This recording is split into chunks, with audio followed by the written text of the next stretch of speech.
জীবনে যদি আপনি বন্ধু লাভ করতে চান তাহলে আপনাকে অনেকগুলো কাজ করতে হবে। প্রথমে একজন যোগ্য পাত্র সন্ধান করতে হবে, তারপর তার সাথে সময় কাটাতে হবে, সুখ দুঃখে তার সাথে থাকতে হবে, তবে গিয়ে সে বন্ধু হবে। কিন্তু যদি আপনি শত্রু খুঁজতে চান তাহলে কোথাও যাওয়ার দরকার নেই, কারণ আপনার সব থেকে বড় শত্রু আর কোথাও নেই, আপনারই মনের মধ্যে, আপনার চেতনায় রয়েছে। ক্রোধ, মোহ, লোভ, কাম, মদ, মাৎসর্য। এ এমন 6 সব থেকে বড় শত্রু যা আপনার আগামী 7 জন্ম নষ্ট করে দিতে পারে যদি আপনি এদের না সামলাতে পারেন।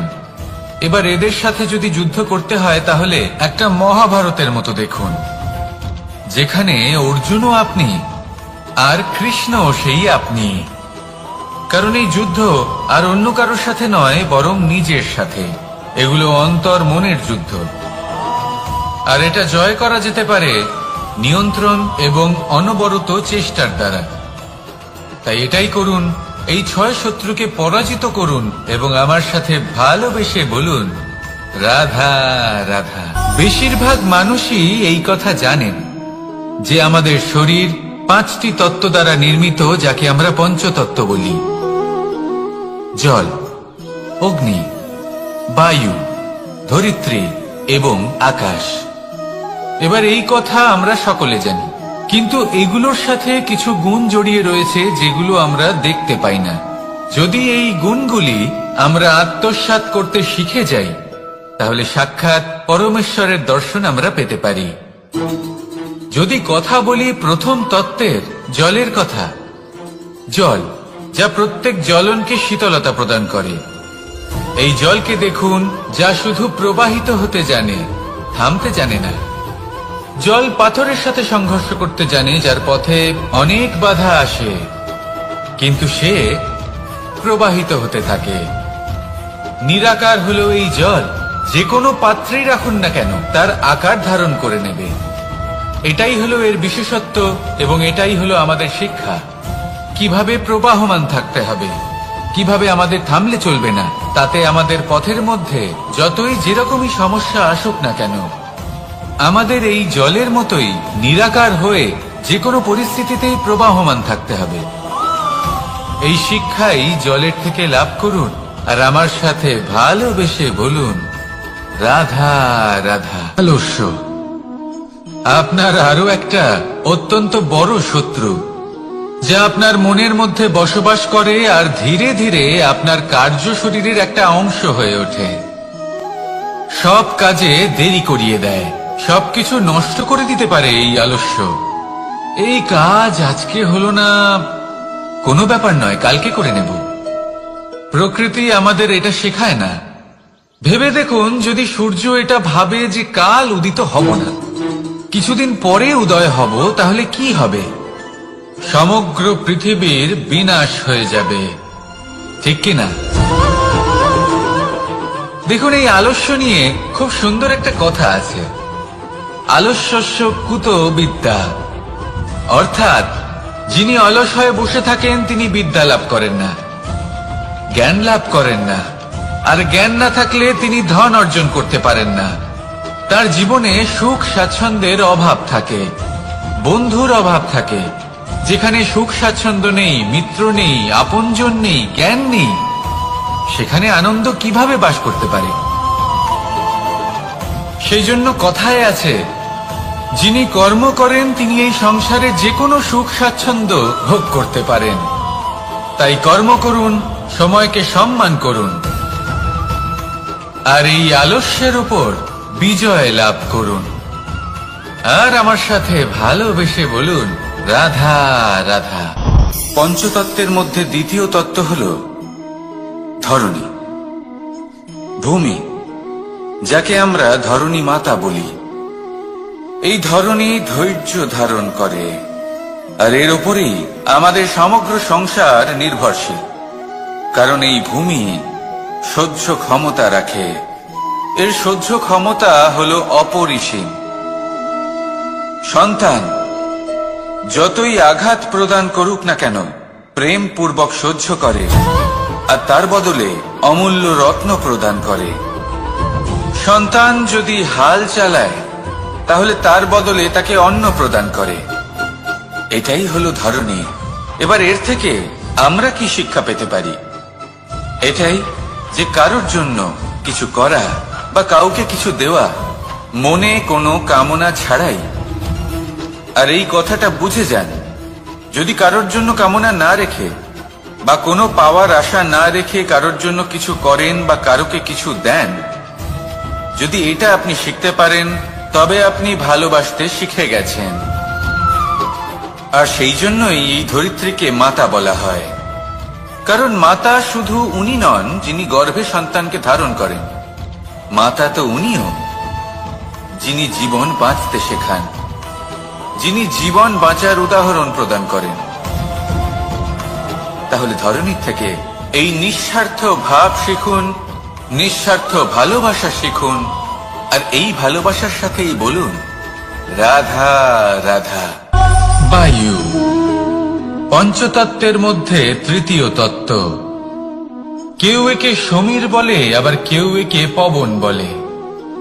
প্রথম কথা হলো এটাই যে এই বায়ু আমাদের জীবন দান করে প্রতিদিন, প্রত্যেক মুহূর্তে। এই বায়ুর কারণেই আমরা নিঃশ্বাস নিতে পারি, জীবিত থাকতে পারি। এই বায়ুই হলো সেই যা সকল মেঘেদের একত্রিত করে একটি স্থানে আর বর্ষা ঘটায়। আর এই বর্ষার কারণেই এই ধরিত্রীতে অন্ন উৎপন্ন হয়।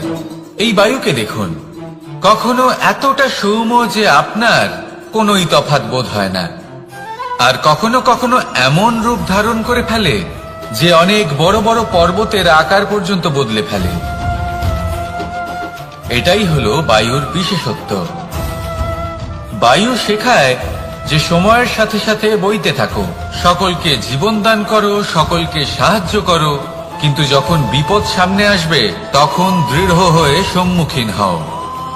বাধা অনুযায়ী নিজেকে গড়ে নিতে হবে, আর কখন কতটা কঠোর হতে হবে আর কখন কতটা সৌম্য হতে হবে এটা বায়ুকে দেখে শিখুন, আর আমার সাথে ভালোবেসে বলুন রাধা রাধা। অগ্নি চতুর্থ তত্ত্ব, সব থেকে বেশি গুরুত্বপূর্ণ কিন্তু তার থেকেও বেশি ভয়াবহ। কখনো অগ্নিকে নিয়ন্ত্রিত রূপে উনুনে জ্বলতে দেখেছেন? এই অগ্নি আমাদের খাবার বানাতে সাহায্য করে, যা আমাদের শক্তি প্রদান করে। কিন্তু এই অগ্নি যখন বিচলিত হয়ে, অনিয়ন্ত্রিত হয়ে কোন বনের আগুন হয়ে ওঠে, তখন মহা বিনাশ ঘটে যায়। আপনারই অন্তরের ঊর্জা হলো এই অগ্নি। এটা আপনার শক্তিও, আপনার ক্রোধ। একে ব্যবহার কিভাবে করবেন তা আপনারই হাতে। যদি কোনো ব্যক্তি নিজের অন্তরের এই ঊর্জাকে ব্যবহার করেন শক্তির রূপে, তাহলে সে বিকাশ ঘটাতে পারে, নির্মাণ ঘটাতে পারে। কিন্তু যদি কোনো ব্যক্তি তার অন্তরের ঊর্জাকে বিধ্বংসী অস্ত্র বানিয়ে ফেলেন, তাহলে নিশ্চিত রূপে মহা বিনাশ ঘটতে পারে, যাতে বিনাশ তারও অবশ্যই হবে। অনেক বছর পূর্বে এমনই এক আগুনের দ্বারা এই সুন্দর পৃথিবীর নির্মাণ হয়েছিল, আর অনেক বছর পূর্বে এমন এক আগুনেই সমস্ত জীব এবং সংসার বিলুপ্ত হয়ে গেছিল।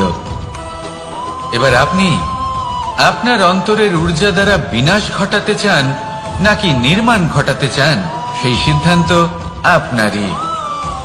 আসুন আমার সাথে ভালোবেসে বলুন রাধা রাধা। পঞ্চম তত্ত্ব, আকাশ নব ব্যোম। আসলে কোনো ভ্রম নাকি সত্য? ভ্রম তো হতে পারে না, কারণ ভ্রমের মধ্যে কেউ বাঁচতেই পারে না। আর যদি সত্য হয় তাহলে এতটাই বিশাল যে আমাদের চোখের থেকে, আমাদের ইন্দ্রিয়ের থেকে, আমাদের মস্তিষ্কের থেকে, আমাদের চিন্তা ভাবনার থেকেও অনেক ঊর্ধ্বে, যাকে আমরা বুঝতেই পারি না। এটা যতটাই বিশাল আকার ঠিক ততটাই সরল। এই আকাশ যতই অন্ধকারাচ্ছন্ন ততটাই আলোর প্রকাশ প্রদান করে থাকে। দেখতে গেলে এ হলো জীবনের সঞ্চালক, কিন্তু যদি ক্রুদ্ধ হয়ে যায় তাহলে প্রাণ কেড়ে নিতেও দ্বিধা বোধ করে না। এই আকাশ শুধুমাত্র পৃথিবী লোক নয়, বরং এই সমগ্র ব্রহ্মাণ্ডকে, এই সমগ্র সৃষ্টিকে, এর প্রত্যেকটা তারাকে, প্রত্যেকটা গ্রহকে একটা বিশেষ স্থান প্রদান করে। এর নিজের কোনোই অস্তিত্ব নেই, কিন্তু সকলকে অস্তিত্ব প্রদান করে। এটাই হলো এই আকাশের মাহাত্ম্য। এই আকাশে হলো মাহাত্ম্যের প্রতিরূপ, যা আমাদের ভাবনা দ্বারা উৎপন্ন হয়। আপনিও আকাশের মতো এই বোধকে আপন করে নিন। আপনার জীবনও আকাশের মতন মহান এবং বিশাল হয়ে উঠবে। আর তখনই মন সুপ্রসন্ন হয়ে বলবে, রাধা রাধা। কাম তৃতীয় পুরুষার্থ। এবার অধিকাংশ মানুষই কাম বলতে বিলাসিতা, বাসনা, লালসা মনে করে ফেলে। আসলে এমন কিছুই নয়। কামের বাস্তবিক অর্থ কি? কামের বাস্তবিক অর্থ হল কামনা। প্রতিটা ব্যক্তি, প্রতিটা মানুষ, প্রতিটা জীব এই সংসারে কোনো না কোনো বিশেষ কারণে আসে। সেই কারণকে পূর্ণ করার জন্য কর্ম করাকে কাম বলে। এখন সেটা সবার জন্য ভিন্ন হতে পারে। কারোর কাছে সেটা জ্ঞান অর্জন করা হতে পারে, আবার কারোর কাছে নির্মাণ করা হতে পারে। কারোর জন্য পরিবারকে সঞ্চালন করা হতে পারে, আবার কারোর জন্য এই সংসার থেকে পাপ দূর করা হতে পারে। কিন্তু সবথেকে গুরুত্বপূর্ণ হলো যে মানুষ যেন নিজের কর্ম ঠিক করে করে, সম্পূর্ণ যত্ন নিয়ে করে। তৃতীয় পুরুষার্থ মানে এই কাম। এটার অনুচিত অর্থ নিজেকে বোঝানো মানেই সমগ্র জীবনকে অর্থহীন করে দেওয়া। তাই প্রেম দ্বারা আপনার এই সংসারে আসার কারণটাকে অনুসন্ধান করুন, আর এই প্রেমের সাথেই বলুন, রাধা রাধা। এবার এই পুরুষার্থের বিষয়ে আপনারা অবশ্যই শুনেছেন। মোক্ষ চতুর্থ পুরুষার্থ। আপনারা কি জানেন এই মোক্ষ আসলে কি?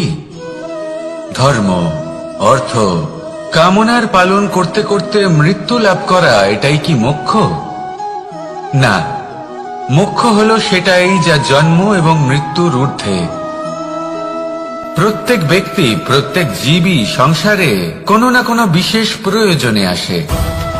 ধর্মপথে, সৎপথে অর্থ উপার্জন করা, প্রয়োজনকে পূর্ণ করার চেষ্টা করতে করতে সেই প্রয়োজনকে পূর্ণ করা তাকে মুক্তির পথে নিয়ে যায়, যা হলো মোক্ষ। যদি এই মোক্ষ লাভ না হয় তাহলে মানুষ জন্ম এবং মৃত্যুর এই চক্রে বারবার ফিরে আসবে। তাই নিঃস্বার্থভাবে সদ্ভাব নিয়ে কর্ম করুন, সকলকে ভালোবাসুন, আর আমার সাথে বলুন, রাধা রাধা। মানুষ বড়ই বিচিত্র প্রাণী। অধিক থেকে অধিকতর ধন লাভ করার চেষ্টায় নিজের শরীরকে নষ্ট করে ফেলেন, নিজের শক্তি হারিয়ে ফেলেন, নিজের সামর্থ্য হারিয়ে ফেলেন। আর যে ধন লাভ করেন সেটা কোথায় যায়? সেই শক্তি, সেই সামর্থ্যকে আবার ফিরে পাওয়ার জন্য। আর কিছু মানুষ জীবন এমন ভাবে যাপন করেন যেন তা কখনোই শেষ হবে না, কিন্তু শেষ তো সবারই হবে। আর যখনই শেষটা কাছে চলে আসে তখন মানুষ এটা বুঝতে পারেন যে সে জীবনকে উপভোগ করেননি। তার কারণটা কি? লালসা। এই লালসা জন্ম দেয় লোভকে, আর এই লোভ জন্ম দেয় আপনারই বিনাশকে।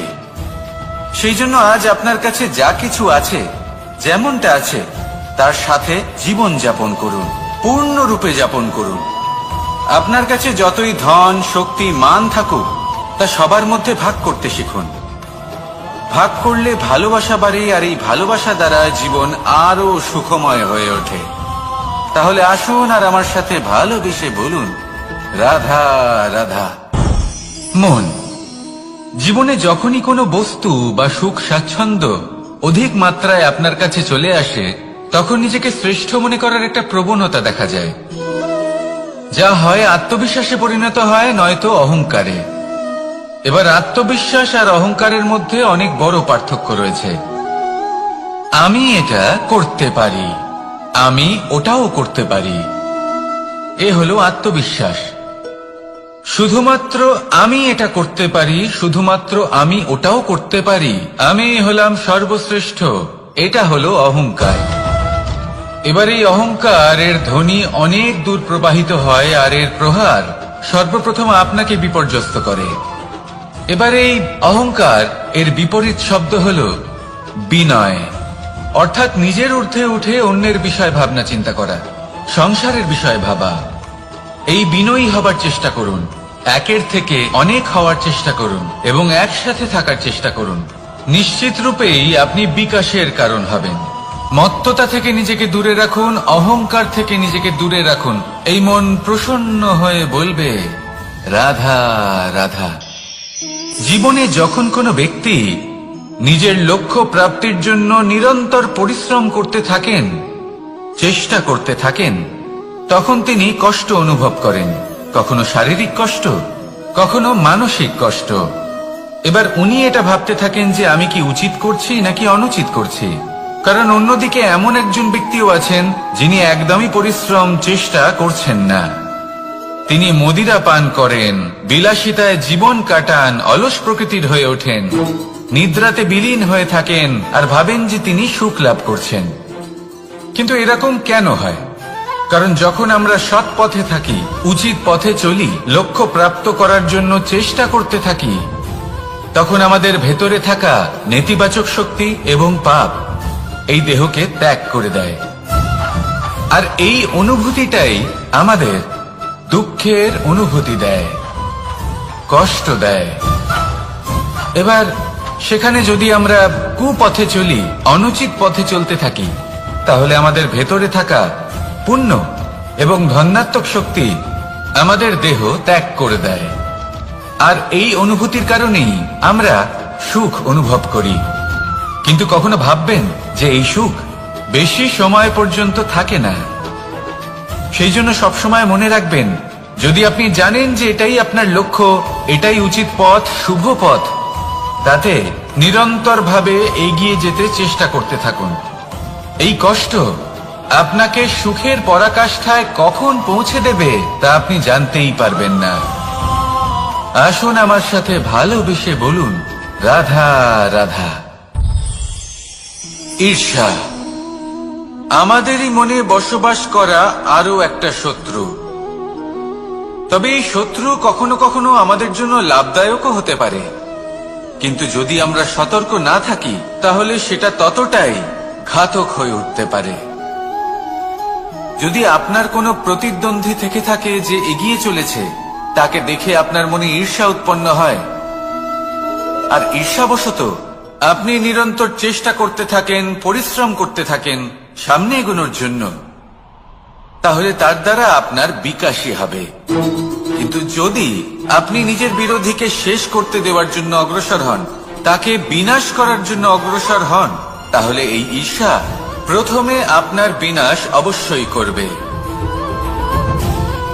একটা কথা আছে, এটা পশু প্রবৃত্তি, আপনি শুধুই নিজের বিকাশের কথা ভাববেন। তিনিই হলেন প্রকৃত মানুষ, যিনি অন্য মানুষের জন্য প্রাণও দিতে পারেন। এই ঈর্ষা যদি আপনাকে বিকাশের পথে নিয়ে যেতে পারে তাহলে খুবই ভালো।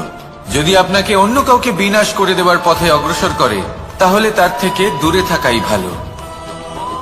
যেমন ধরুন, আপনার কাছে একটা সূচ আছে, যার দ্বারা আপনি ছেঁড়া কাপড়ও সেলাই করতে পারবেন বা অন্য কারোর পাত্রে ছিদ্রও করে দিতে পারবেন। আপনি কি চাইবেন, নিজের বিকাশ নাকি অন্য কারোর বিনাশ? সিদ্ধান্ত আপনারই। আসুন আর আমার সাথে ভালোবেসে বলুন রাধা রাধা। বিষ এবং অমৃত, এর ভিত্তিতেই সংসার চক্র চলতে থাকে। যখন সমুদ্র মন্থন হয়েছিল তখন এই দুই প্রাপ্ত হয়েছিল। প্রথমে বিষ পাওয়া গেল, তারপর অমৃত। জীবন মন্থন করলেও এগুলো লাভ করা যায়। এবার এই যে বিষ, তা হলো অমৃতের থেকে অনেক বেশি শক্তিশালী এবং সেই জন্যই অনেক বেশি ঘাতকও। এবার বোঝার চেষ্টা করি এই বিষ আসলে কি।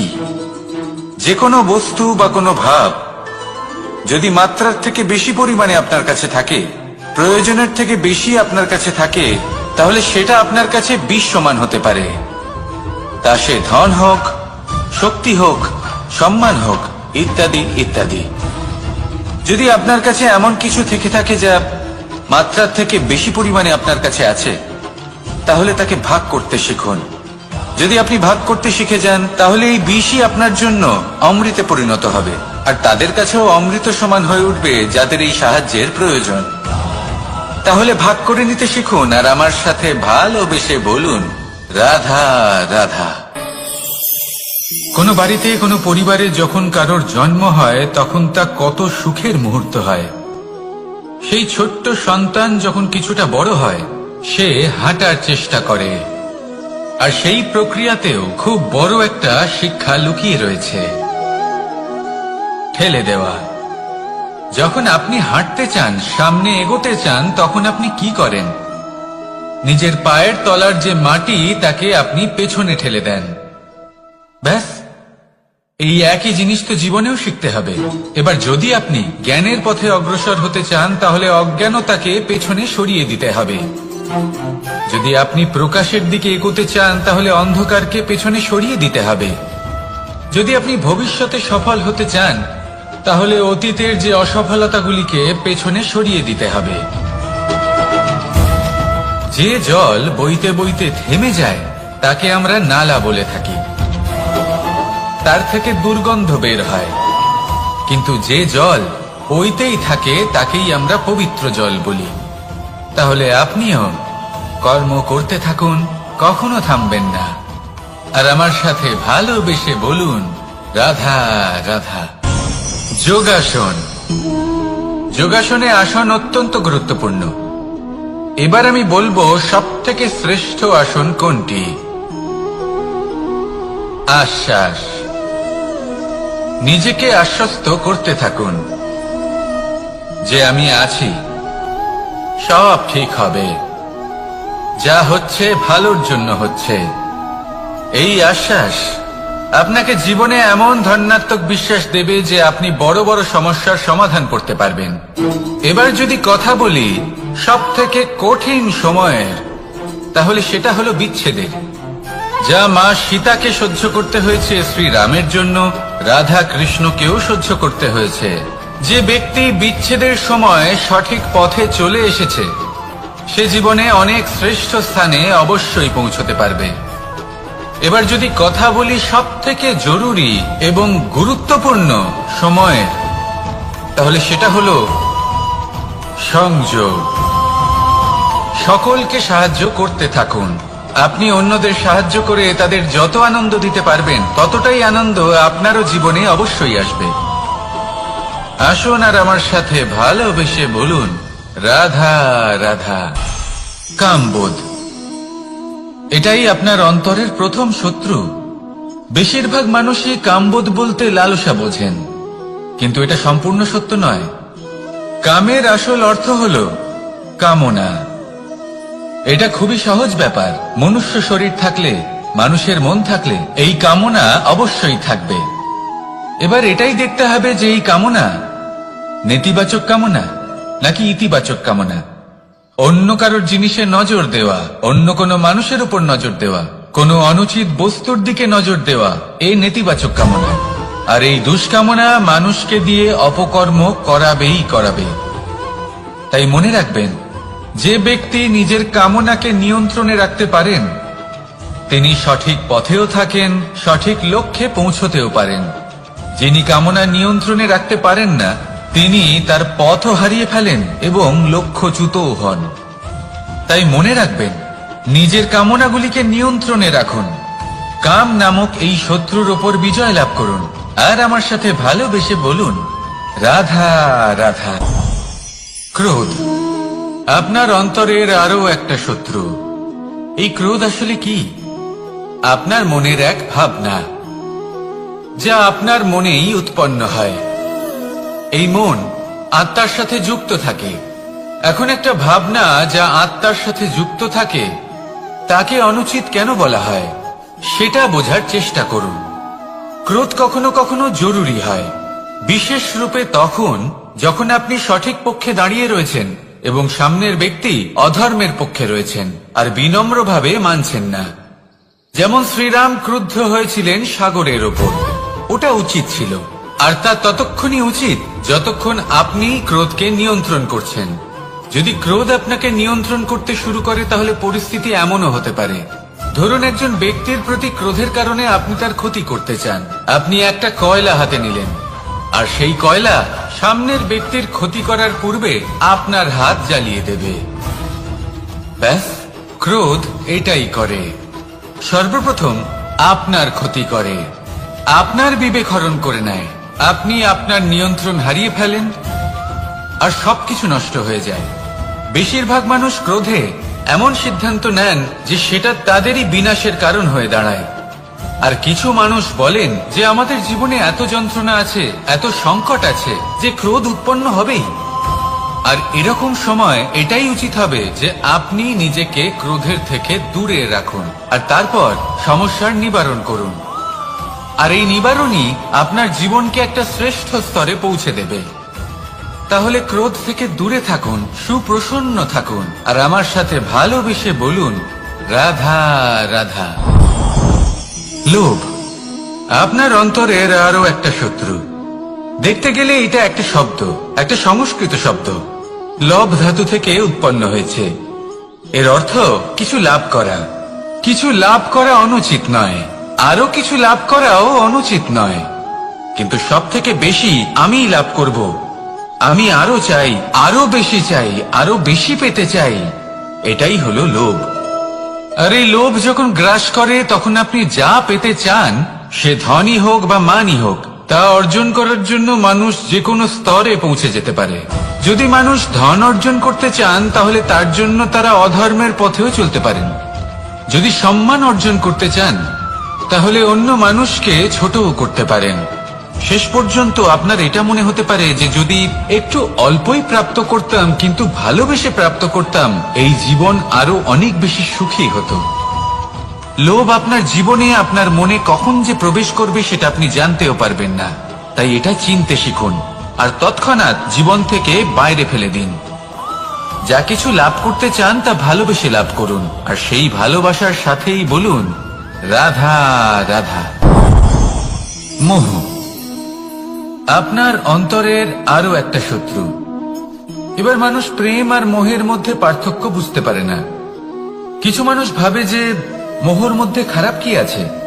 যদি কোনো মানুষের তার বাবা মার প্রতি, তার সন্তানের প্রতি মোহ থাকে তবে খারাপ কি আছে? খারাপ আছে, আর সেটা তাদের জন্য খারাপ হতে পারে যাদের প্রতি আপনার এই মোহ আছে। এবার মোহ আর প্রেমের মধ্যে পার্থক্য আপনাকে বোঝাচ্ছি। মোহ শুধুমাত্র পেতে চায়, সেখানে প্রেম শুধুমাত্র দিতে শেখায়। এই দুই পরিস্থিতিতেই আপনার হাত প্রসারিত থাকে। মোহের ক্ষেত্রে কোনো বস্তু বা কোনো ব্যক্তিকে লাভ করার জন্য, আর প্রেমে শুধুই প্রদান করার জন্য। মোহর বশে আপনার পায়ে বাঁধন পড়ে যেতে পারে। যদি মাতা পিতার তার সন্তানের প্রতি মোহ থাকে তাহলে তারা তাদের সন্তানকে কখনো দুঃখে, চিন্তায়, যন্ত্রণায় দেখতেই পারবে না। সেই জন্য তারা সন্তানকে বেঁধে রাখতে চান একটা সুরক্ষিত ক্ষেত্রে, যেখান থেকে না তারা সংসারকে দেখতে পায়, না পরখ করতে পারে, না কিছু শিখতে পারে, না বিকট পরিস্থিতির সম্মুখীন হতে পারে। ঠিক যে কারণে তারা দুর্বল হয়ে পড়ে, অজ্ঞানী হয়ে ওঠে। তাদের বিকাশ সেখানেই স্তব্ধ হয়ে যায়, আর সেখানে প্রেম শুধুমাত্র বিকাশের পথে নিয়ে যায়। মা বাবা যদি সন্তানকে ভালোবাসেন তাহলে তাকে ছেড়ে দেন যে যাও সংসারকে দেখো, পরখ করো আর শেখো। কিভাবে এর সাথে লড়াই করতে হবে সেটা নিজে শেখো। নিজের শক্তি নিজেই বাড়িয়ে তোলো, নিজের পথ চয়ন করো। সেই জন্য এই মোহর শিকল ভেঙে ফেলুন আর প্রেমকে আপন করে নিন। আর এই প্রেম দ্বারাই বলুন রাধা রাধা।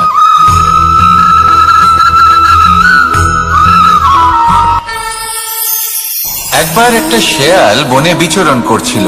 ও একটা ছোট্ট শাবক দেখতে পেল। ও ভাবলো আজ একেই আমি খাবার হিসেবে গ্রহণ করব। আশেপাশে দেখলো কেউ দেখছে না তো, কেউ ছিল না, আর সেই শাবকের ওপর আক্রমণ করল। যা হলো একটা ঘোর অপরাধ। বনের নিয়ম অনুসারে আপনি কখনোই শাবকের উপর আক্রমণ করতে পারেন না। তারপর এই খবরটা যখন রাজা সিংহ জানতে পারলেন, সভার আয়োজন করলেন। কিন্তু সেখানে শেয়াল বলল, আমি তো এরকম কিছু করিনি। কিন্তু যদি আপনি এরকম বলেন, কোনো প্রমাণ দিন, এর কোনো সাক্ষী আছে? তখন রাজা সিংহ পেঁচাকে ডেকে পাঠালেন, যে সেই মুহূর্তে বৃক্ষের শাখার ওপর বসেছিল। সে সব কিছু দেখেছিল। পেঁচা সব সত্যি কথা বলল, আর শেয়ালকে মৃত্যুদণ্ড দেয়া হলো। এবার এই কাহিনী আমি আপনাকে কেন শোনালাম? কারণ মানুষও কখনো কখনো এরকম কর্ম করেন যা শিয়াল করেছে। এটা ভাবেন কেউ দেখছে না, যখন আমি অনুচিত কর্ম করতেই পারি। কিন্তু না, আপনি যাই করুন না কেন, কেউ না কেউ অবশ্যই তা দেখছে। কোনো ব্যক্তি না হলেও কোনো প্রাণী, না হলে কোনো যক্ষ বা দেব বা প্রেত।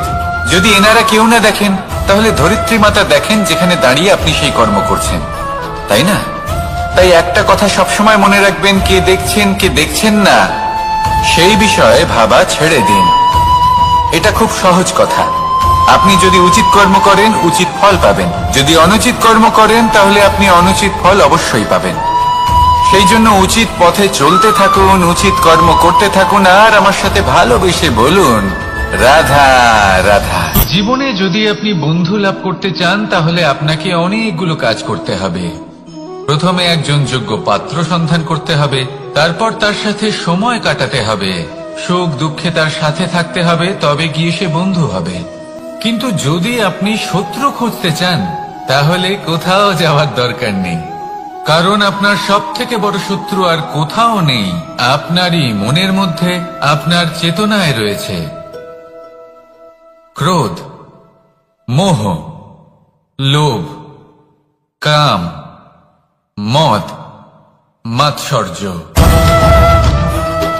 এ এমন 6 সব থেকে বড় শত্রু, যা আপনার আগামী 7 জন্ম নষ্ট করে দিতে পারে, যদি আপনি এদের না সামলাতে পারেন। এবার এদের সাথে যদি যুদ্ধ করতে হয়, তাহলে একটা মহাভারতের মতো দেখুন, যেখানে অর্জুনও আপনি আর কৃষ্ণও সেই আপনি। কারণ এই যুদ্ধ আর অন্য কারোর সাথে নয়, বরং নিজের সাথে। এগুলো অন্তর মনের যুদ্ধ, আর এটা জয় করা যেতে পারে নিয়ন্ত্রণ এবং অনবরত চেষ্টার দ্বারা।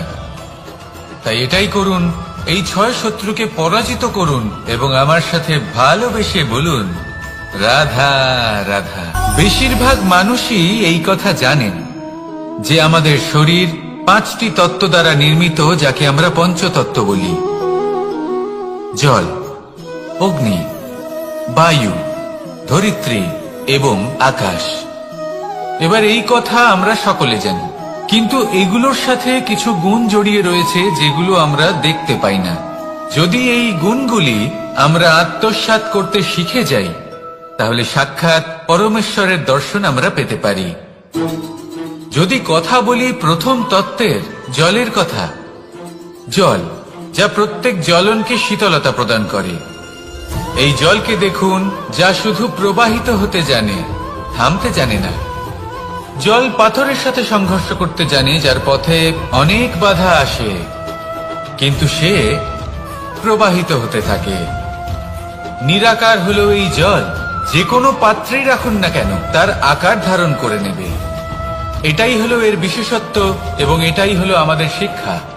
কিভাবে প্রবাহমান থাকতে হবে, কিভাবে আমাদের থামলে চলবে না, তাতে আমাদের পথের মধ্যে যতই যেরকমই সমস্যা আসুক না কেন, আমাদের এই জলের মতোই নিরাকার হয়ে যে কোনো পরিস্থিতিতেই প্রবাহমান থাকতে হবে। এই শিক্ষাই জলের থেকে লাভ করুন, আর আমার সাথে ভালোবেসে বলুন, রাধা রাধা। আলস্য আপনার আরো একটা অত্যন্ত বড় শত্রু, যা আপনার মনের মধ্যে বসবাস করে আর ধীরে ধীরে আপনার কার্য শরীরের একটা অংশ হয়ে ওঠে। সব কাজে দেরি করিয়ে দেয়, সবকিছু নষ্ট করে দিতে পারে এই আলস্য। এই কাজ আজকে হলো না, কোনো ব্যাপার নয়, কালকে করে নেব। প্রকৃতি আমাদের এটা শেখায় না। ভেবে দেখুন, যদি সূর্য এটা ভাবে যে কাল উদিত হব না, কিছুদিন পরে উদয় হব, তাহলে কি হবে? সমগ্র পৃথিবীর বিনাশ হয়ে যাবে, ঠিক কিনা? দেখুন, এই আলস্য নিয়ে খুব সুন্দর একটা কথা আছে, আলস্যস্য কুত বিদ্যা। অর্থাৎ যিনি অলস হয়ে বসে থাকেন তিনি বিদ্যা লাভ করেন না, জ্ঞান লাভ করেন না, আর জ্ঞান না থাকলে তিনি ধন অর্জন করতে পারেন না। তার জীবনে সুখ স্বাচ্ছন্দ্যের অভাব থাকে, বন্ধুর অভাব থাকে। যেখানে সুখ স্বাচ্ছন্দ্য নেই, মিত্র নেই, আপনজন নেই, জ্ঞান নেই, সেখানে আনন্দ কিভাবে বাস করতে পারে? সেই জন্য কথায় আছে, যিনি কর্ম করেন তিনি এই সংসারে যে কোনো সুখ স্বাচ্ছন্দ্য ভোগ করতে পারেন। তাই কর্ম করুন, সময়কে সম্মান করুন, আর এই আলস্যের উপর বিজয় লাভ করুন। আর আমার সাথে ভালোবেসে বলুন, রাধা রাধা। পঞ্চতত্ত্বের মধ্যে দ্বিতীয় তত্ত্ব হল ধরণী, ভূমি, যাকে আমরা ধরণী মাতা বলি। এই ধরণী ধৈর্য ধারণ করে, আর এর ওপরেই আমাদের সমগ্র সংসার নির্ভরশীল। কারণ এই ভূমি সহ্য ক্ষমতা রাখে, এর সহ্য ক্ষমতা হল অপরিসীম। সন্তান যতই আঘাত প্রদান করুক না কেন, প্রেম পূর্বক সহ্য করে, আর তার বদলে অমূল্য রত্ন প্রদান করে। সন্তান যদি হাল চালায়, তাহলে তার বদলে তাকে অন্ন প্রদান করে। এটাই হলো ধরণী। এবার এর থেকে আমরা কি শিক্ষা পেতে পারি? এটাই যে কারোর জন্য কিছু করা বা কাউকে কিছু দেওয়া মনে কোনো কামনা ছাড়াই। আর এই কথাটা বুঝে যান, যদি কারোর জন্য কামনা না রেখে বা কোনো পাওয়ার আশা না রেখে কারোর জন্য কিছু করেন বা কারোকে কিছু দেন, যদি এটা আপনি শিখতে পারেন, তবে আপনি ভালোবাসতে শিখে গেছেন। আর সেই জন্যই এই ধরিত্রীকে মাতা বলা হয়। কারণ মাতা শুধু উনি নন যিনি গর্ভে সন্তানকে ধারণ করেন, মাতা তো উনিও যিনি জীবন বাঁচতে শেখান, যিনি জীবন বাঁচার উদাহরণ প্রদান করেন। তাহলে ধরণীর থেকে এই নিঃস্বার্থ ভাব শিখুন, নিঃস্বার্থ ভালোবাসা শিখুন, আর এই ভালোবাসার সাথেই বলুন, রাধা রাধা। বায়ু পঞ্চতত্ত্বের মধ্যে তৃতীয় তত্ত্ব। কেউ একে সমীর বলে, আবার কেউ একে পবন বলে। প্রথম কথা হলো এটাই যে এই বায়ু আমাদের জীবন দান করে প্রতিদিন, প্রত্যেক মুহূর্তে। এই বায়ুর কারণেই আমরা নিঃশ্বাস নিতে পারি, জীবিত থাকতে পারি। এই বায়ুই হলো সেই যা সকল মেঘেদের একত্রিত করে একটি স্থানে আর বর্ষা ঘটায়। আর এই বর্ষার কারণেই এই ধরিত্রীতে অন্ন উৎপন্ন হয়। এই বায়ুকে দেখুন, কখনো এতটা সৌম্য যে আপনার কোনোই তফাৎ বোধ হয় না, আর কখনো কখনো এমন রূপ ধারণ করে ফেলে যে অনেক বড় বড় পর্বতের আকার পর্যন্ত বদলে ফেলে। এটাই হলো বায়ুর বিশেষত্ব। বায়ু শেখায় যে সময়ের সাথে সাথে বইতে থাকো, সকলকে জীবন দান করো, সকলকে সাহায্য করো, কিন্তু যখন বিপদ সামনে আসবে তখন দৃঢ় হয়ে সম্মুখীন হও। বাধা অনুযায়ী নিজেকে গড়ে নিতে হবে, আর কখন কতটা কঠোর হতে হবে আর কখন কতটা সৌম্য হতে হবে, এটা বায়ুকে দেখে শিখুন। আর আমার সাথে ভালোবেসে বলুন, রাধা রাধা। অগ্নি চতুর্থ তত্ত্ব, সব থেকে বেশি গুরুত্বপূর্ণ কিন্তু তার থেকেও বেশি ভয়াবহ। কখনো অগ্নিকে নিয়ন্ত্রিত রূপে উনুনে জ্বলতে দেখেছেন? এই অগ্নি আমাদের খাবার বানাতে সাহায্য করে, যা আমাদের শক্তি প্রদান করে। কিন্তু এই অগ্নি যখন বিচলিত হয়ে, অনিয়ন্ত্রিত হয়ে কোন বনের আগুন হয়ে ওঠে, তখন মহা বিনাশ ঘটে যায়। আপনারই অন্তরের ঊর্জা হলো এই অগ্নি। এটা আপনার শক্তিও, আপনার ক্রোধ। একে ব্যবহার কিভাবে করবেন তা আপনারই হাতে। যদি কোনো ব্যক্তি নিজের অন্তরের এই ঊর্জাকে ব্যবহার করেন শক্তির রূপে, তাহলে সে বিকাশ ঘটাতে পারে দুঃখ কি, ভয় কি, এদের কিছুটা এইভাবে ভাবা যেতে পারে। জীবনে যখনই আপনি কিছু একটা লাভ করবেন, তখন সেটা হারানোর ভয় তার সাথেই চলে আসে। যেমন আপনি যদি ধন অর্জন করেন, ধন হারানোর ভয় তার সাথেই চলে আসে। সম্পত্তি অর্জন করলে সেটা লুট হবার ভয় তার সাথেই চলে আসে। আর এটা জীবনের সাথেও হয়। যেই মুহূর্তে আপনি জন্ম নেন, মৃত্যুর ভয় তার সাথেই চলে আসে। জন্ম না নিলে মৃত্যু কিভাবে হবে? মৃত্যুর ভয় কোথা থেকে আসবে? এবার এই ভয় কি সেটা আপনাকে বুঝিয়ে বলি। এই ভয় যদি মনের মধ্যে থাকে, জীবনে থাকে, তাহলে যা কিছু লাভ করবেন, সুখ, সম্পত্তি, সুবিধা, ধন, এইগুলি লাভ করার একটা আনন্দ থাকে, এদের সাথে জীবনযাপন করার একটা আনন্দ থাকে। এই ভয় সেই আনন্দ আপনার থেকে কেড়ে নেয়। ধরে নিন কাল আপনার মৃত্যু হতে চলেছে। এবার কালকের মৃত্যুর ভয় আজই মনে পুষে রাখলে, তাহলে এই ভয় আজকের সুখ, আজকের শান্তি আপনার থেকে কেড়ে নেবে। ভয় এটাই করে। সেই জন্য মনে রাখবেন, ভয়ের সঙ্গ আপনি ত্যাগ করে দিলে জীবন যাপনের যে সুখ তা চিরকাল আপনার সাথে থাকবে। আসুন আর আমার সাথে ভালোবেসে বলুন, রাধা রাধা।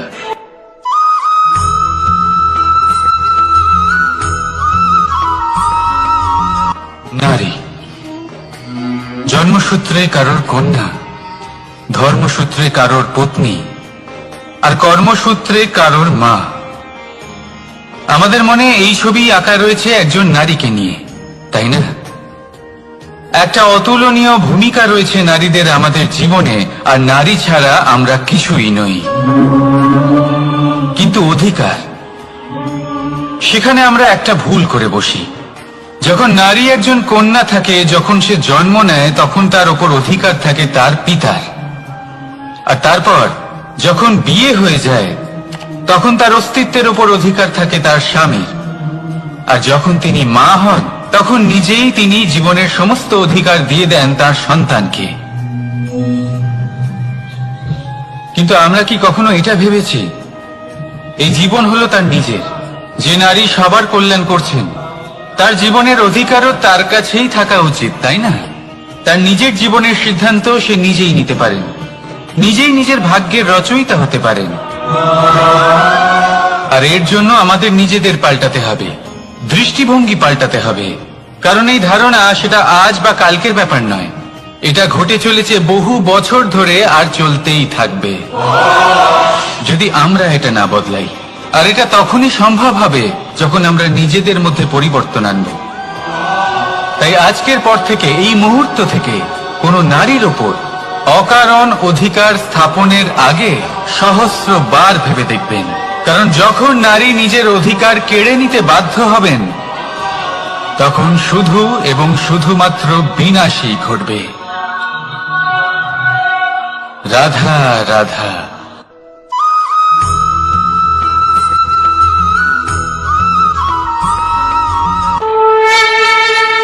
দুঃখ এমন এক অনুভূতি, যেটা আমরা চাই বা না চাই, আমাদের জীবনে এটা অবশ্যই আসবে। আমাদের মনকে বিব্রত করে তুলবে, আমাদের মনকে বিচলিত করে তুলবে। কখনো ভেবে দেখেছেন এই দুঃখ আমাদের জীবনে কেন আসে, কিভাবে আসে? যদি আপনি মন দিয়ে চিন্তা করেন, তাহলে আপনি বুঝতে পারবেন যে এই দুঃখের অনুভূতি পরিস্থিতির থেকে বেশি মানসিকতার থেকে বেশি আশেপাশের লোকজনের সাথে জড়িয়ে। কারণ আশেপাশের লোকজনেরাই আপনার জন্য পরিস্থিতি তৈরি করেন, যা ভালোও হতে পারে আবার খারাপ। আপনার আশেপাশের লোকজনেরাই আপনার মানসিকতাকে প্রভাবিত করে, হয় তাকে ভালো করে অথবা খারাপ করে। আমাদের জীবনের অর্ধেক দুঃখ এই কারণে যে আমরা তাদের উপরে আশা রাখি যাদের উপরে কোনো আশা রাখা উচিত নয়, আর অর্ধেক দুঃখ এই কারণে যে আমরা তাদের উপরে সন্দেহ করি যাদের উপর সেটা করা উচিত নয়। তাৎপর্য এটাই যে মানুষকে চেনার চেষ্টা করতে থাকুন। যেদিন আপনি এটা বুঝে যাবেন যে কে সুজন আর কে দুর্জন, সেই দিন এই দুঃখ আপনার জীবন থেকে দূরে কোথাও চলে যাবে। রাধা রাধা।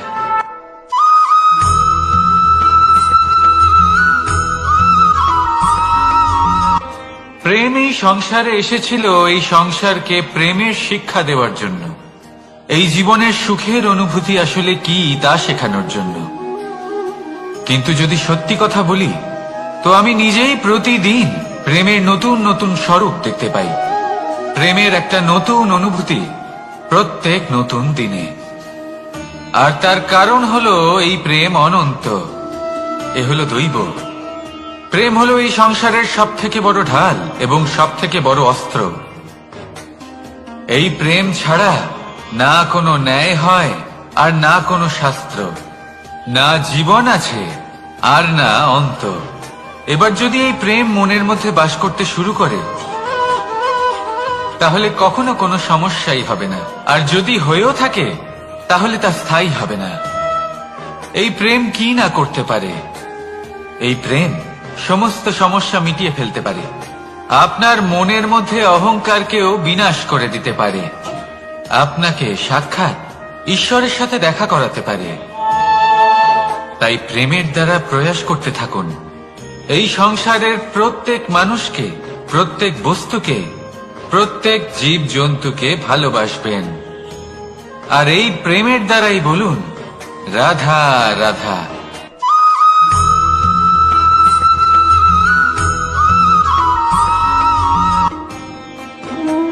কর্ম, ধর্ম আর কর্তব্য, এই তিনটি একে অপরের সাথে জড়িত। আর অনেক সময় এই তিনটি পালন করতে করতে আমাদের সেই ব্যক্তির সামনে গিয়ে দাঁড়াতে হয়, তার বিরুদ্ধেই যেতে হয়, যাকে আমরা সব থেকে বেশি ভালোবাসি। কিন্তু সেইখানে এই যুদ্ধ কোনো ব্যক্তিগত যুদ্ধ থাকে না, এ হলো কর্ম, ধর্ম আর কর্তব্যের যুদ্ধ। এটা সরল নয়, অত্যন্ত কঠিন হয় তার সম্মুখীন হওয়া যাকে আমরা সব থেকে বেশি সম্মান করি। কিন্তু আমাদের তো আমাদের ধর্মের পথে চলতেই হবে, কারণ আমরা কর্মবদ্ধ, কর্তব্যবদ্ধ, আর এটাই করা উচিত। শুধু এটুকু মনে রাখবেন, যদি আপনার উদ্দেশ্য শুভ হয়, আপনার ভাবনা শুভ হয়, আপনি যদি কর্ম, ধর্ম আর কর্তব্যের পথে অগ্রসর হন, তাহলে এই প্রক্রিয়াতে যদি আপনাকে আপনার আরাধ্যেরও সামনে দাঁড়াতে হয়, তাহলেও আপনার কোনো ক্ষতি হবে না। তাহলে আসুন আর আমার সাথে ভালোবেসে বলুন রাধা রাধা।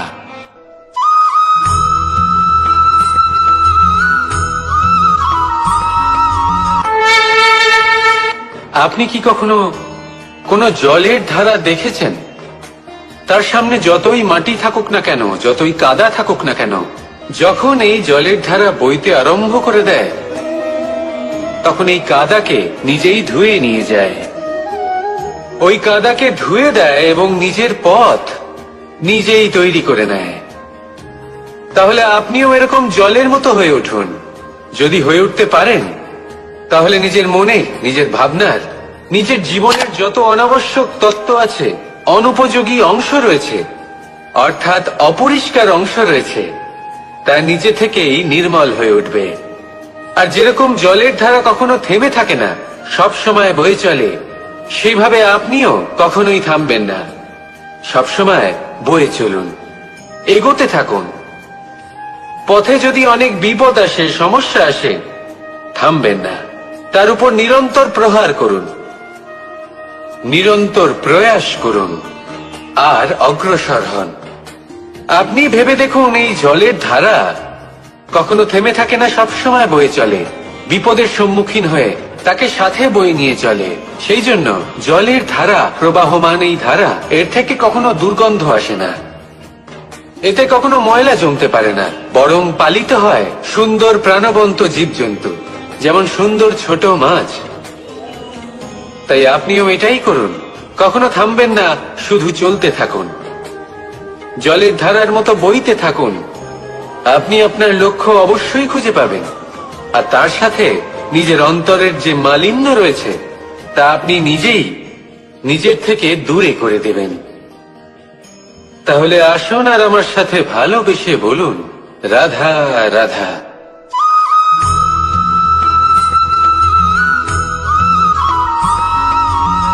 আমরা যে মানুষকে চাই, যাকে আমরা ভালোবাসি, তাকে একটা উপহার অবশ্যই দিতে চাই। এমন এক উপহার যা ওনার ভালো লাগবে, যা শ্রেষ্ঠ হবে, অতি প্রিয় হবে, বহুমূল্য হবে, বা বলতে পারেন মূল্যবান হবে। তাই আমরা কি করি? আমরা বাজারে যাই, তার জন্য স্বর্ণ, আভূষণ, হিরে, মুক্ত এইসব নিয়ে আসি।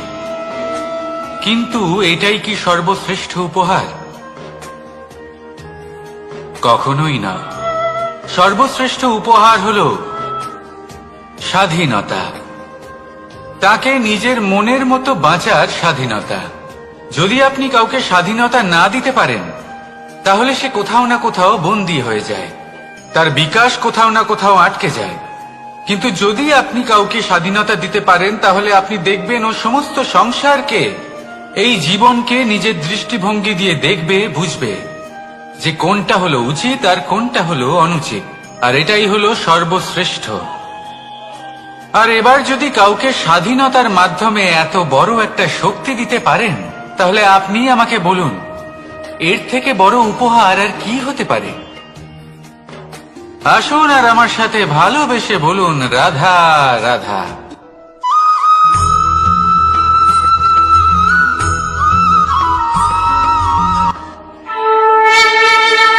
এই সংসারে আমাদের জীবনের সবথেকে বড় দোষ কি আপনি জানেন? কেউ বলবেন লোভ, কেউ বলবেন লালসা, কেউ বলবেন অসত্য। দেখুন, দুঃখের মূল কারণ হলো পরিশ্রম না করা। কিছু মানুষ ভাবেন যে আমি জীবনে কোনো পরিশ্রম করব না, অথচ আমি সবকিছু প্রাপ্ত করতে চাই। আর এমন এক কারণের জন্যই দূতের মতো খেলা আমাদের জীবনে প্রবেশ করার সুযোগ পায়। দূত। এই দূত আসলে কি? দূত অর্থাৎ কোনো পরিশ্রম ছাড়াই অন্য কেউ পরিশ্রম করে যা অর্জন করেছেন, যে সুখ সুবিধা অর্জন করেছেন, তা নিজের জন্য শুধুমাত্র একটা খেলার মাধ্যমে নিজের করে নেবার ইচ্ছে। আর এই ইচ্ছে অত্যন্ত বিনাশকারী হতে পারে। এই ইচ্ছে যদি আপনার বিবেক, আপনার মন, আপনার চেতনা, আপনার ভাবনা প্রবাহিত করে ফেলে, তারপরে আপনি চেষ্টা করতে শুরু করে দেবেন, আর সেইখান থেকেই আপনার পতন শুরু হবে। এই চেষ্টা করবেন যে অন্য কারোর জীবনের সমস্ত ধন, তার সমস্ত জীবন সম্পূর্ণভাবে নিজের করে নেওয়া। কারণ প্রথমে আশা জাগ্রত হয়, আর এই আশা হতাশায় পরিণত হতে সময় লাগে না। এই হতাশা কুণ্ঠায় পরিণত হতে সময় লাগে না, কুণ্ঠা লোভে পরিণত হতে সময় লাগে না, আর এই লোভ প্রতিশোধ স্পৃহাতে পরিণত হতে সময় লাগে না। আর যখন এই সব কিছু হয়, আপনি দুষ্ট হয়ে যান। আর সবাই জানেন যে প্রত্যেক দুষ্ট ব্যক্তির পতন হলো অবশ্যম্ভাবী। তাই নিজেকে দূতের থেকে দূরে রাখুন আর পরিশ্রমকে নিজের কাছে টেনে নিন। জীবনে আপনার যা যা স্বপ্ন রয়েছে, যা আপনি করতে চান, শুধুই পরিশ্রম দ্বারা অর্জন করুন। তাহলে তাই করুন, আর আমার সাথে ভালোবেসে বলুন, তাহলে দুঃখের সময়, তার সংকটের সময় তাকে সঙ্গ দিন আর পাশে এসে দাঁড়ান। এই মন প্রসন্ন হয়ে বলবে, রাধা রাধা।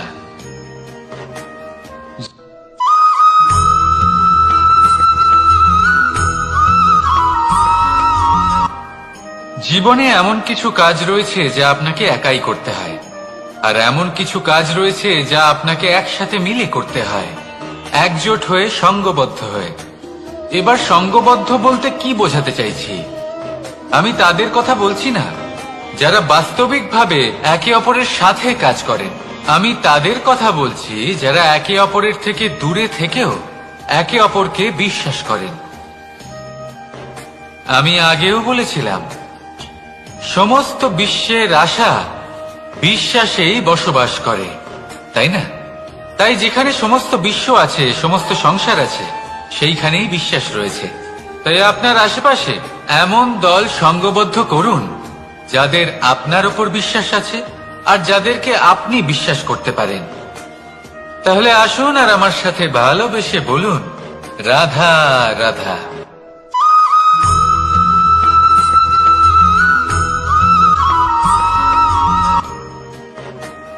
জীবনে সবথেকে বেশি গুরুত্বপূর্ণ বস্তু কি? বাড়ি।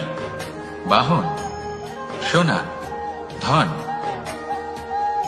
যদি আমি সত্যি বলি তাহলে জীবনে সবথেকে বেশি গুরুত্বপূর্ণ বস্তু কোনো বস্তুই নয়। যদি কিছু গুরুত্বপূর্ণ থাকে তাহলে তা হলো অনুভূতি, করুণা, মিত্রতা, মাতৃত্ব, বাৎসল্য, আর সবথেকে বেশি গুরুত্বপূর্ণ ভালোবাসা। নিজেদের এই জীবনে যদি আপনি শুধুমাত্র বস্তুর খেলাতে মেতে থাকেন তাহলে জীবনে আনন্দ কখনোই থাকবে না। নিজের এই জীবনকে অনুভূতির পীঠস্থান বানিয়ে তুলুন। এই মন প্রসন্ন হয়ে বলবে, রাধা রাধা।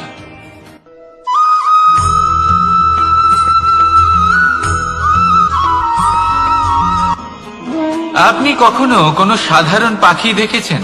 যেমন বাবুই। সে কি করে? সে কোনো গাছের ডালে নিজের বাসা বানায়। এবার সেইখানে বাসা বানানো সহজ ব্যাপার, কারণ সামগ্রী আশেপাশেই পাওয়া যায়। কিন্তু সমস্যা হলো আক্রমণ। কোনো সাপ বা অন্য কোনো পশু ওর বাসাতে ওর সন্তানদের উপর না আক্রমণ করে বসে, এই ভয়ে তার সব সময় থাকে। আর এটা সব থেকে কঠিন ব্যাপার এদের জন্য, নিজের বাসায় নিজের সন্তানদের সুরক্ষা। আর বাজ পাখি, যদি আমরা বাজের কথা বলি তাহলে তারা কি করে? বাজ পাখি কোনো উঁচু পাহাড়ের শিখরে, কোনো পাথরের খাঁজে নিজের বাসা তৈরি করে। এবার ওখানে বাসা বানানো একেবারেই সহজ ব্যাপার নয়, কারণ সামগ্রী আশেপাশে পাওয়া যায় না, দূর থেকে নিয়ে আসতে হয়। কিন্তু সেইখানে আক্রমণের ভয়ও কখনোই থাকে না। এইভাবে উচিত রূপে ও নিজের বাসা রক্ষা করতে পারে, নিজের সন্তানদের রক্ষা করতে পারে। এর সারমর্ম হলো এটাই, যদি সমস্যা বড় হয় তাহলে সমাধানও উচ্চমানের হওয়া উচিত। একটা বাজ পাখির মতো ভাবা আরম্ভ করে দিন। জীবনে যে কোনো সমস্যা ছোট মনে হবে। রাধা রাধা।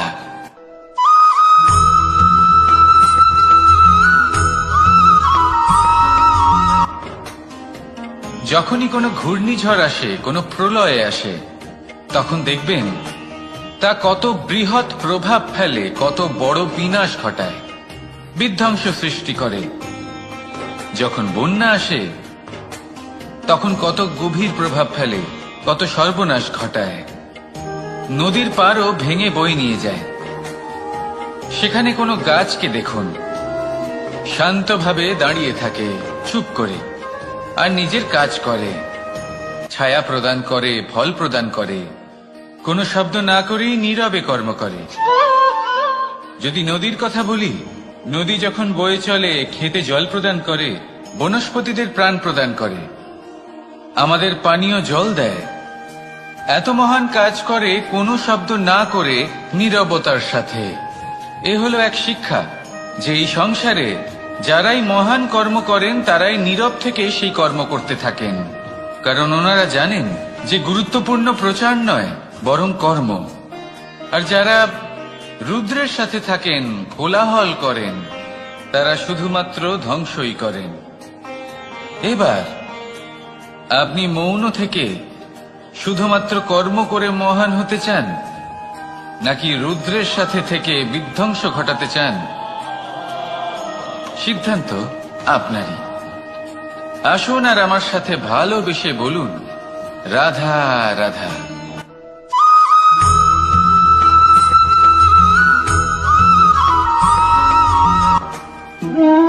মানুষ জীবনে সবসময় সুখ পেতে চান, কিন্তু এই সুখ এটা আসলে কি? এই সুখের আসল রূপ কি? আমি বলি সুখের আসলে দুটি রূপ হয়, বাহ্যিক সুখ, আত্মিক সুখ।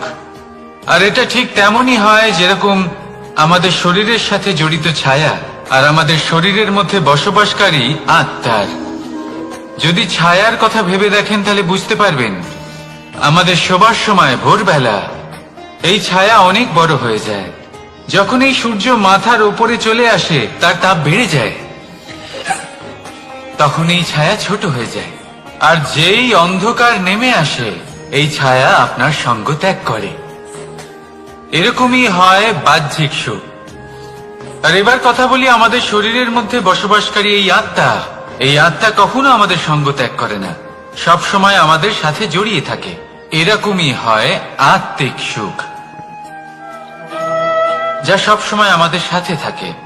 আত্মিক সুখ কারো সেবা করে, আত্মিক সুখ কাউকে সাহায্য করে, আত্মিক সুখ প্রেম বোধের, যা কখনো আমাদের সঙ্গ ত্যাগ করে না। সেখানে বাহ্যিক সুখ, যতক্ষণ আপনি সম্পন্ন কিছু মানুষ এবং সুবিধার সাথে আছে, এই বাহ্যিক সুখ আপনার সাথে থাকবে। সম্পন্নতা চলে গেলে, মানুষজন চলে গেলে, সুখ সুবিধা চলে গেলে বাহ্যিক সুখও চলে যায়। তাহলে এই আত্মিক সুখ খুঁজে নিন এবং সেই সুখের সাথেই বলুন রাধা রাধা।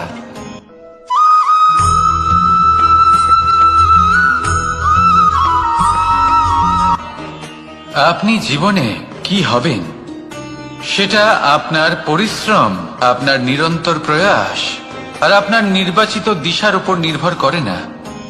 এটা নির্ভর করে আপনার সঙ্গতির উপরেও। এই সঙ্গতি যা হলো অত্যন্ত গুরুত্বপূর্ণ। প্রকৃতিও আমাদের এটাই শেখায় বিভিন্ন উদাহরণ দিয়ে। যদি আপনাকে একটা উদাহরণ দিই, কখনো বাতাসের প্রবাহ লক্ষ্য করবেন। এই বাতাসের প্রবাহ যখন কোনো পুষ্পকে স্পর্শ করে, সেও সুগন্ধে পরিপূর্ণ হয়ে যায়। এই বাতাসের প্রবাহ যখন কোনো নালীর উপর দিয়ে প্রবাহিত হয়, তখন সেও সুগন্ধহীন হয়ে যায়। এই সঙ্গতির প্রভাব যা মানুষকে কোথা থেকে কোথায় নিয়ে যেতে পারে আপনি জানতেও পারবেন না। এ হলো সঙ্গতির প্রভাব, যেখানে চানার সাথে গুড়ও মিশে যেতে পারে। এ হলো সঙ্গতিরই প্রভাব, যেখানে একটা সাধারণ পাথর স্বর্ণের সাথে মিশে গিয়ে একটা রত্নে পরিণত হতে পারে। তাই এই সঙ্গতির বিষয়ে বিশেষ খেয়াল রাখবেন।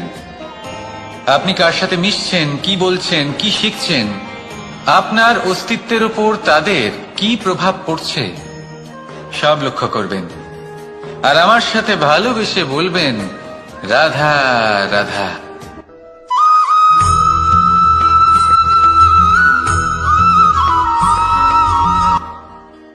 মানুষ এক অত্যন্ত বিচিত্র প্রাণী। পরিকল্পনা করে, ষড়যন্ত্র করে, প্রচেষ্টা করে, কাউকে পরাজিত করার চেষ্টাও করে। সাপকে একটা দড়ি মনে করে হাতে চেপে ধরার চেষ্টা করে, কিন্তু একটা কথা বুঝতেই পারে না, সময়ের এই সাপ, এটা হাতে চেপে ধরাই যায় না। আর আপনি যা করবেন তা আবার ফিরে আসবে আপনারই সামনে। দেখুন, এতে কিছুই যায় আসে না যে আপনি কুম্ভকারের পুত্র নাকি কৃষ্ণের পুত্র। যদি আপনি অনুচিত কর্ম করেন, তাহলে আপনার সাথেও অনুচিতই হবে। অশুভ কর্ম করলে আপনার সাথেও অশুভই হবে। কুরু বংশ অত্যন্ত মহান বংশ ছিল। এই কুরু বংশ কি হলো তার সাথে? একটা গোটা বংশ বয়ে গেল, কারণ ওনাদের উদ্দেশ্য অশুভ ছিল। অন্যদিকে 5 জন বনবাসী পাণ্ডব মহাভারত বিজয়ী হলেন, কারণ তাদের উদ্দেশ্য শুভ ছিল। তাই মনে রাখবেন, শুভ অগ্নি প্রজ্বলিত করবেন, শুভ তাপ সঞ্চার হবে। অশুভ অগ্নি প্রজ্বলিত করবেন, নরকেই জ্বলতে হবে। তাহলে আসুন আর আমার সাথে ভালোবেসে বলুন রাধা রাধা।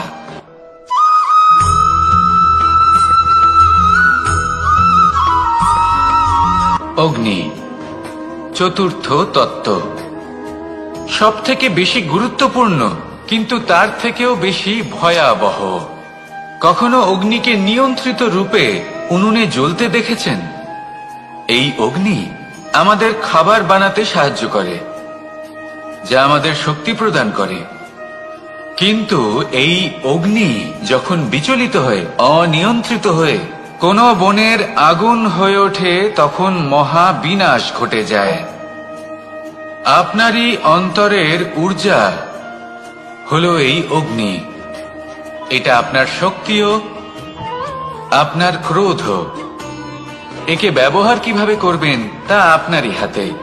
যদি কোনো ব্যক্তি নিজের অন্তরের এই ঊর্জাকে ব্যবহার করেন শক্তির রূপে, তাহলে সে বিকাশ ঘটাতে পারে, নির্মাণ ঘটাতে পারে। কিন্তু যদি কোনো ব্যক্তি তার অন্তরের ঊর্জাকে বিধ্বংসী অস্ত্র বানিয়ে ফেলেন, তাহলে নিশ্চিত রূপে মহা বিনাশ ঘটতে পারে, যাতে বিনাশ তারও অবশ্যই হবে। অনেক বছর পূর্বে এমনই এক আগুনের দ্বারা এই সুন্দর পৃথিবীর নির্মাণ হয়েছিল, আর অনেক বছর পূর্বে এমন এক আগুনেই সমস্ত জীব এবং সংসার বিলুপ্ত হয়ে গেছিল। এবার আপনি আপনার অন্তরের ঊর্জা দ্বারা বিনাশ ঘটাতে চান নাকি নির্মাণ ঘটাতে চান, সেই সিদ্ধান্ত আপনারই। আসুন আমার সাথে ভালোবেসে বলুন, রাধা রাধা।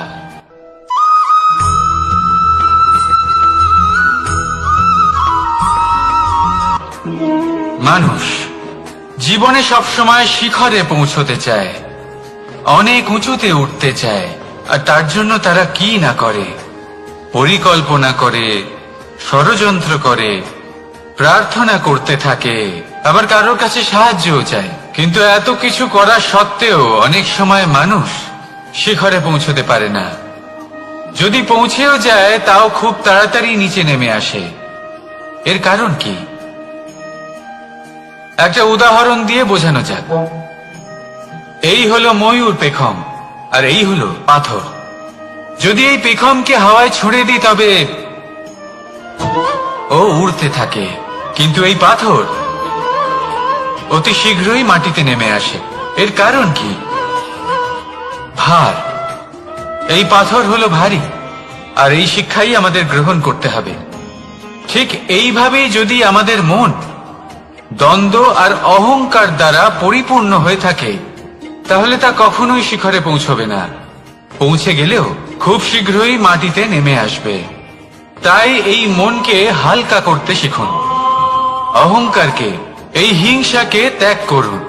তারপর উঁচুতে উড়ে তো দেখুন কত উঁচুতে উঠতে পারবেন আপনি। আসুন আমার সাথে ভালোবেসে বলুন, রাধা রাধা।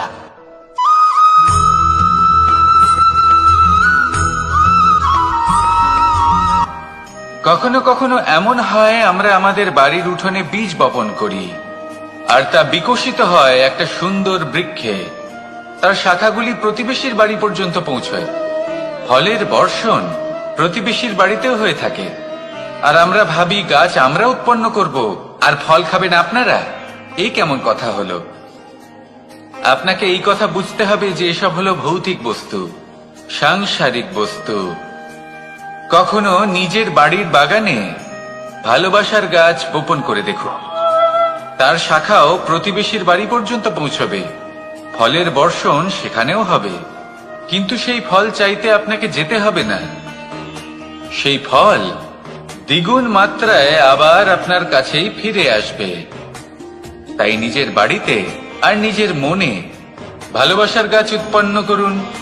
এই জীবন প্রসন্ন হয়ে বলবে, রাধা রাধা।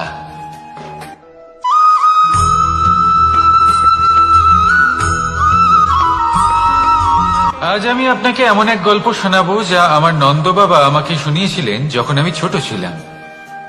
কাহিনী একজন সাধু আর একজন বিছের। একবার এক সাধু নদীর পাড়ে স্নান করছিলেন। উনি দেখলেন যে জলের প্রবাহে একটা বিছে ভেসে যাচ্ছে।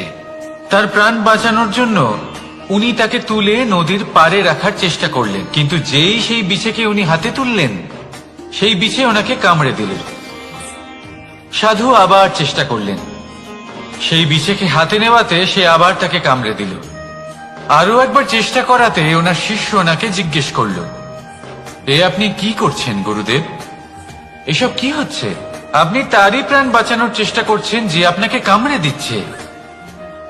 গুরুদেব উত্তর দিলেন যে ও বিছে হয়েই নিজের কর্ম করছে, নিজের প্রবৃত্তি, নিজের ব্যবহার বদলাচ্ছে না। তাহলে আমি সাধু হয়ে তা কেন বদলাবো?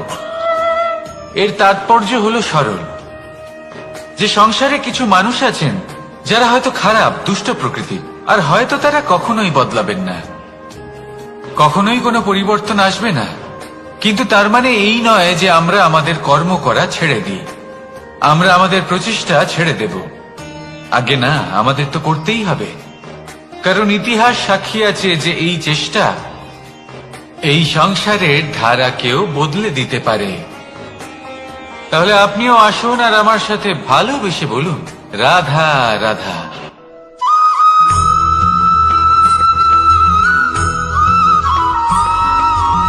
অ দিয়ে অন্ত, আ দিয়ে আরম্ভ, এই দুইয়েরই রাশি সমান। যদি আপনি মন দিয়ে দেখেন তবে দেখবেন এদের সম্পর্ক খুবই নিবিড়। কিভাবে? যখন কোনো কিছু শুরু হয় এটা নিশ্চিত হয়ে যায় যে তা সমাপ্তও হবে। আরম্ভই যদি না হয় তার সমাপ্তও হবে না।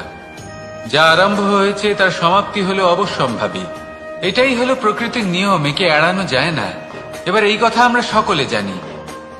এবার মানুষ কি ভাবে যে সমাপ্তির পরে কি হতে পারে, এর উত্তর তাদের কাছে নেই। তাদের উচিত অন্য কোনো বিষয় ভাবা যা বেশি গুরুত্বপূর্ণ। এবার মানুষ এটা জানে না যে মৃত্যুর পরে কি হতে পারে, কিন্তু এই কথা অবশ্যই জানে যে জন্ম থেকে মৃত্যু পর্যন্ত এই সময়, যাকে আমরা জীবন বলে থাকি, এই সময় আমরা কর্ম করতে পারি। এই কথা তো আমরা জানি। তাহলে এমন কি কর্ম করা যেতে পারে যা আমাদের সমাপ্তির পরও আমাদের প্রাসঙ্গিক করে রাখতে পারে, এই বিষয়ে ভাবা উচিত। যে জন্মগ্রহণ করেছে তার মৃত্যু হবেই, এটা সাধারণ বিষয়। কিন্তু ইতিহাস আজও সেই সকল মানুষজনকে স্মরণ করেন যাদের এই সংসার তাদের মৃত্যু নয়, বরং তাদের জীবনকালে যে কর্ম তারা করেছেন তার দ্বারা মনে রাখেন। সেই কর্মের কারণে এই সংসারে তাদের নাম, তাদের কর্ম, তাদের ব্যক্তিত্ব, তাদের কীর্তি অমর হয়ে থাকে এবং থাকবে।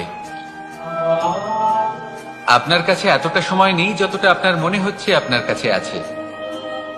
সেই জন্য যত শীঘ্র সম্ভব শ্রেষ্ঠ কর্ম করুন, যতটা পারবেন ততটা অধিক সুকর্ম করুন। এই সংসারে নিজেকে অমর করে তুলুন আপনার মৃত্যুর পরেও। আর আমার সাথে ভালোবেসে বলুন,